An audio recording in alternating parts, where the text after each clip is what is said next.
How you guys doing? This is Dave Hughes with MMA Weekly. Today I'm going to start the new format where I'm expanding outside of just MMA. Remember guys, I do live around Pittsburgh, so I am a Steeler, Pirate, Penguins fan. And while the Pirates are tearing up, I'll touch upon them. Seems like even losing one of their key players, they are still doing really well. I believe that the Pirates add a couple more pitchers, maybe two starters, maybe a reliever. They could make a run at the playoffs. I just don't think the team they have now can keep the longevity through the whole season. That said, I do believe they'll finish over 500, but I think around the All-Star break, usually right before the All-Star break, the good teams start to show themselves and separate from the pack. I mean, they got to 20 wins really fast, 8 losses. I mean, you know what I mean, guys? This is that's a hell of a record. It really is. But again, we're talking about a very, very, very young team. I just don't see them carrying this into August and September. With that said, I'm going to move on to MMA. This weekend, Henry Cejudo and Aljo Sterling are going to fight for the bantamweight title. Now, here's the thing. This is a title that Henry never lost. He retired. But 3 years out of the game. There's been two men that took 3 years out of the game, came back, won a title. The difference was, it was George St. Pierre and John Jones just recently. George was retired, done, seen an opportunity with the weakest middleweight champion probably maybe in the history of the middleweight division. I'm not sure. I'd have to look at that, but yeah. Michael Bisping was the most beatable champ to ever hold the belt. Luke Rockhold's chin went out, and Bisping took advantage of it. Unfortunately, Luke will never go down as a Hall of Famer or anything like that. He was a great champ, but definitely not a Hall of Fame career.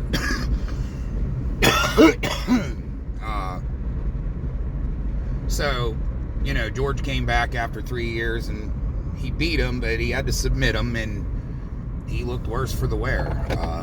You know, and Jones came back and never retired. He just took 3 years off to get big. Took the 3 years, got big, came in and fought Cyril Gahn, who'd already shown he had zero wrestling ability when he fought Francis Ngannou. So, I mean, this Triple C, Henry Cejudo, he comes back to fight a guy in his prime in Aljo Sterling. Awkward as fuck. One of the hardest guys to train for. He's got to be one of the hardest guys to ever train for. I mean, Aljo's got this goofy style. His strikes come from weird angles. He's got like a really weird stance and really weird style when he throws his punches. It's awkward. But ultimately, he wants to get you to the ground because Aljo's strengths are his jiu-jitsu, his wrestling. Now, I'd like to think that Henry's wrestling is going to be above anyone in that division, if not top 5 in the entire UFC. He's the only Olympic gold medalist. I mean, that's true. Even Bo Nickel can't, claim that accolade. So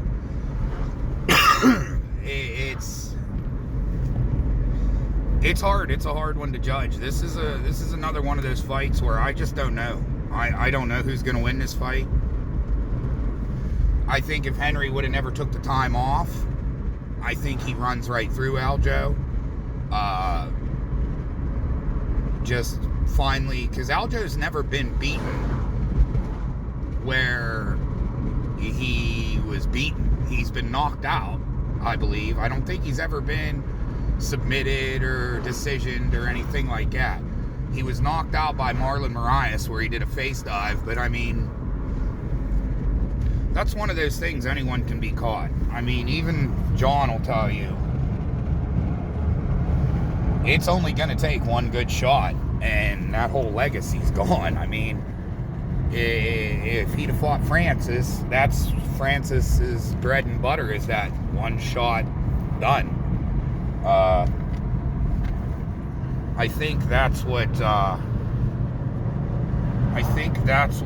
Leon Edwards is going to do against Colby. He thinks he's going to get that one-shot kill on him, and you're just not going to get Colby in that bad of a situation. I don't believe.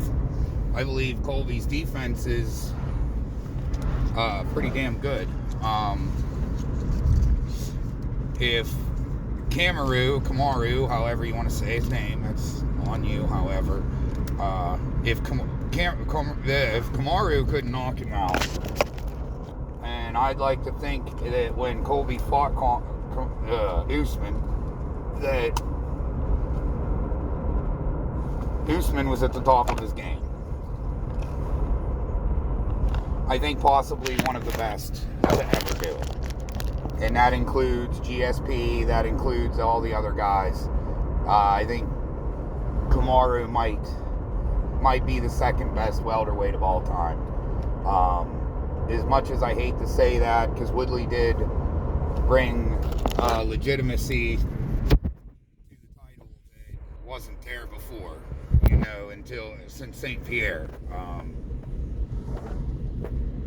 I mean, you had the Rory and Robbie Lawler fights and shit like that, but the thing of it is Woodley kept the title, defended the title. He was a smart fighter. When he fought Maia, one of the most boring fights of all time, except for Derek Lewis and Gano, he was a smart fighter. Say what you will, he kind of fucked up his legacy, because now people who didn't know him as being the guy that did the fucking face dive with the dude wipes on his ass. You know what I mean? He looked silly. He really did. And now that Tommy Fury came out and did what he did with Paul, I mean, it shows. But I mean, he did knock Anderson down, and it's that's a weight class above. Woodley's not a big guy. I mean, he walks around at the weight they were fighting at. So, I mean, it's hard to say what would happen. I do believe that Woodley got just beat up. You know what I mean? His chin's gone, his body's beat. Years of wrestling will do that. So, yeah, I mean, Colby's gonna probably, I believe, just completely wear Leon Edwards out for 5 rounds. Edwards is going to go for that kill shot. That's pretty much all he's got.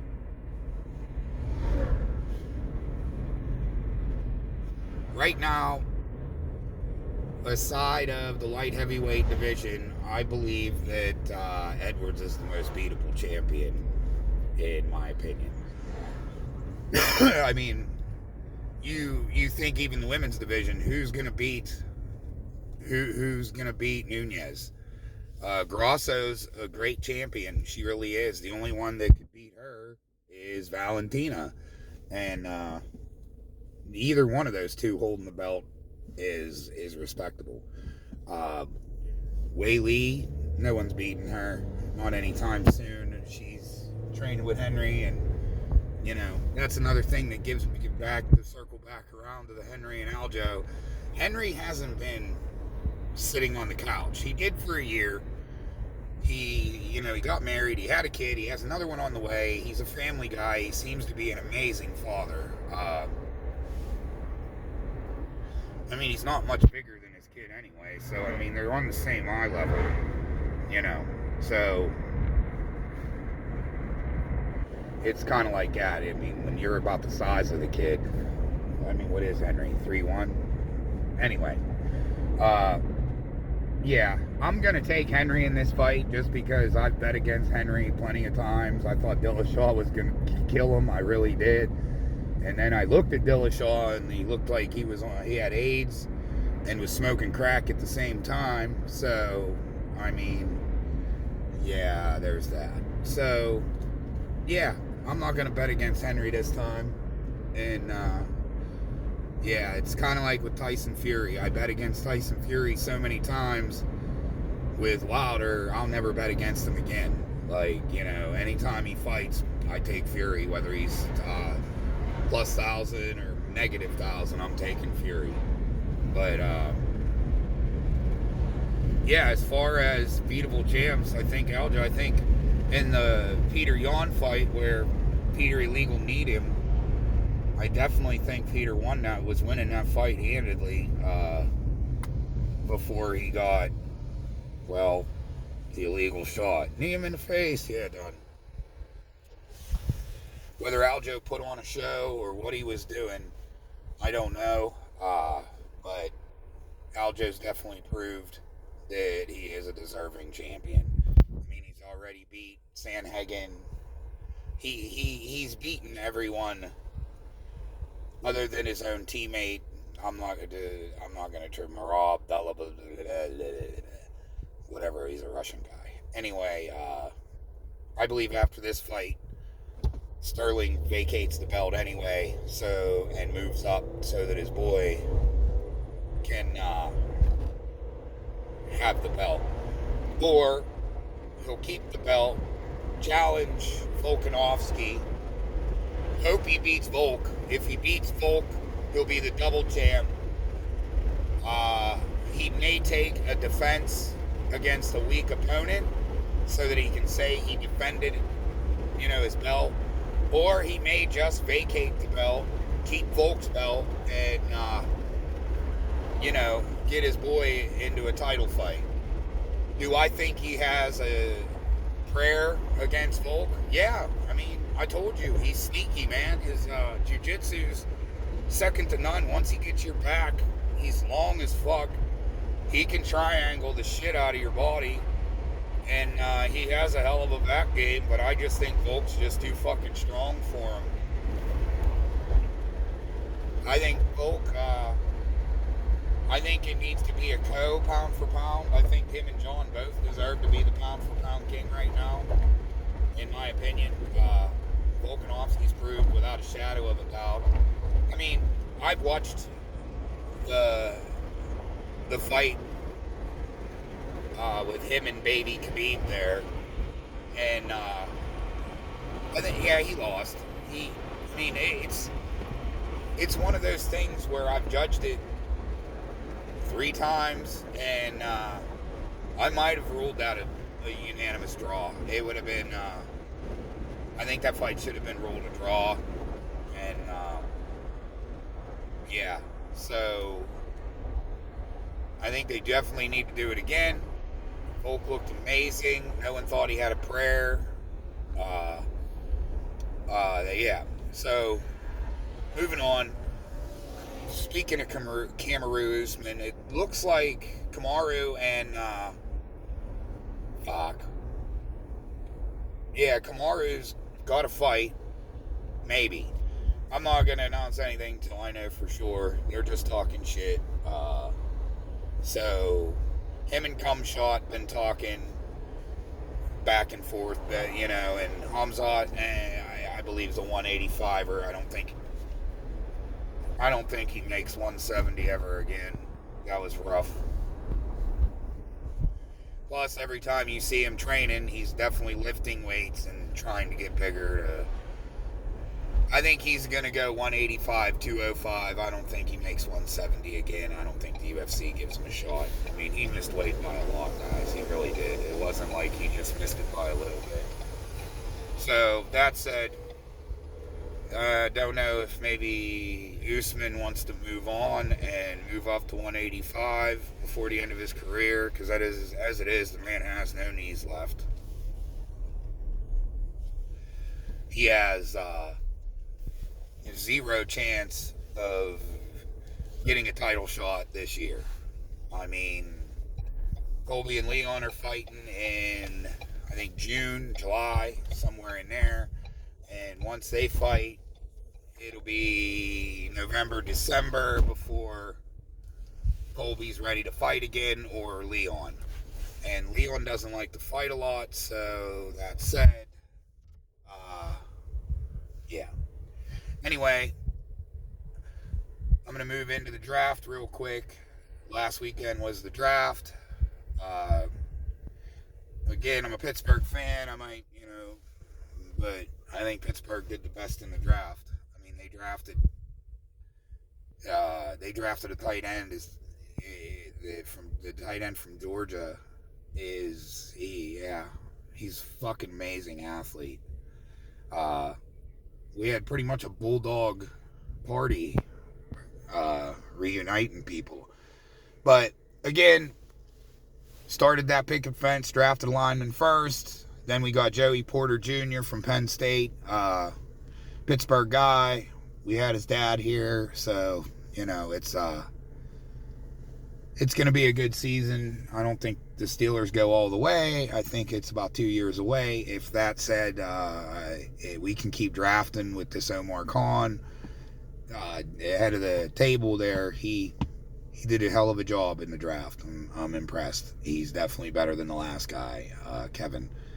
But that said, I'm going to end it there with that. God bless. Stay safe. I'm out.